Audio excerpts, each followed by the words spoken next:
There is a private Facebook group called EMIS Web Workflow Optimization Tips, and we have about 904 members here. And this is basically where I post videos and talk about EMIS, and you can join if you want, although you do have to answer the screening questions. On the 3rd of May, when we released how to use EMIS as a clinician, I obviously posted in this group that I'm super happy, super proud, and I do hope that you guys find it useful, and there's a link there that you can click on. And soon after, I got a comment from Kieran. I was asked what's the difference between this and what's available online regarding EMIS. What would you say? And I thought that this would be a great opportunity to explain why I feel that this course is far superior than other courses out there, other than the fact that it's kind of my little baby. And the way I thought I would do this is by giving you 3 reasons that all start with the letter F. Number 1 is fast. And something that I kind of struggle with a bit, and I feel that a lot of people struggle with, is being time poor. When I want to watch a tutorial, I want it to be quick. I want it to be to the point. I vividly remember watching videos where the actual introductions are 10 minutes. You can watch 3 of these tutorials in 10 minutes. When I was learning how to do searches, the EMIS video that I watched was actually 2 hours long because it was a double video that was 1 hour each. Even though I watched it myself, because this is something that I'm really interested in, I wouldn't even subject my worst enemy to one of those things. The main focus is to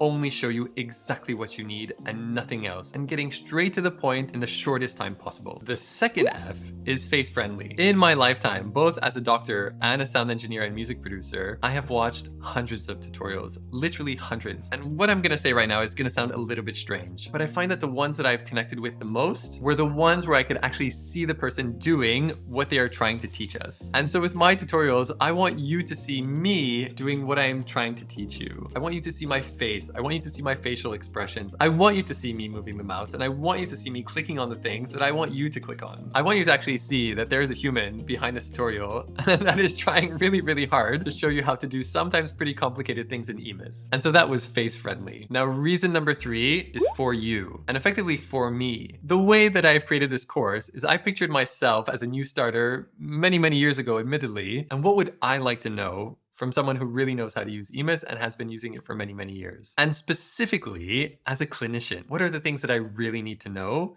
And what are the things that I don't want to know? Following on from that, I've seen a lot of tutorials that were effectively created by IT people, by people that really know a lot about EMIS, but don't really have that face-to-face interaction with patients. They don't have that practical experience. So this course is specifically for you as a clinician, hence the title, How to Use EMIS as a Clinician. I have had a few tutorial requests about how to use EMIS as an admin staff, but to be honest, I'm probably not gonna make those videos because I'm not an admin staff, and I don't know what is important for admin staff, but I do know what's important for clinicians, because I'm a GP and this is what I do day in, day out. Why I think this stands out is that it is specifically for people like me and for people like you. Right, I hope you found that.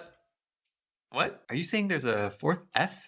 Funny? So if you have seen any of my other YouTube videos, there are loads of dad jokes in them. If you like dad jokes, there are a few dad jokes in this as well. They are hidden, they're almost like Easter eggs. Although I understand that sometimes I can be a little bit embarrassing. And I've been told that repeatedly by very close family members. I do hope that I incorporate at least a little bit of humor in these tutorials. And although this doesn't happen often, I do go off on a few little tangents just to kind of break up the atmosphere a little bit. So strictly speaking, there are 3 Fs.